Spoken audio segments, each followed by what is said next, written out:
Medical पुणी नवजात शिशु चोरी अभियोग नयगढ़ दिनकू दिन चोरी डकायती बढ़ी चली बेले शिशु चोरी देखा मिलूँ कहा भरोसा आसबे गर्भवती रोगी माने निज जन्म कला नवजात शिशु सुरक्षा को नहीं प्रश्नवाची सृष्टि होती गोटे घटना देखा मिली नयगढ़ जिला रणपुर ब्लॉक राज सुनाखला गोष्ठी स्वास्थ्य केन्द्र नवजात शिशु गायब खबर सामना को आसी नवजात शिशुपुत्र को चोरी अभियोग सामना को आसिबा परे मेडिकल तनाघना आरंभ होईछि। जन्म हेबार किछि समय पर नवजात शिशु को किए आउ केउ आड़े नेला ता वर्तमान सुधा जना पड़ी नहीं। सूचना अनुसार पोलकड़ गोड़भंगा गाँवर विजय कुमार परिडा पत्नी सुधीस्मिता परिडा प्रसव जनित जंत्रणा भोगिबारु गतकाली राज सुनाखला गोष्ठी स्वास्थ्य केन्द्र में भर्ती होते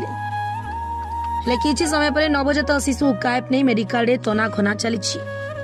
शिशुपुत्र को किए चोरी करी नैथिपा परिवार लोके अभियोग आनिछन्ति नै मेडिकल कर्तृपक्ष सीसीटीवी जांच करबा सह तदंत जारी रखिछन्ति। मते आगाले कलबु छुआ बाहर चोरी तकर मो फैमिली के नाते फोटे रहतु बहुत कर मो सुबंदा बलो मो बहुत दरकार जाने देते गोले तो कथा कर देखा है कि ए मैडम को फांसा रे करे दे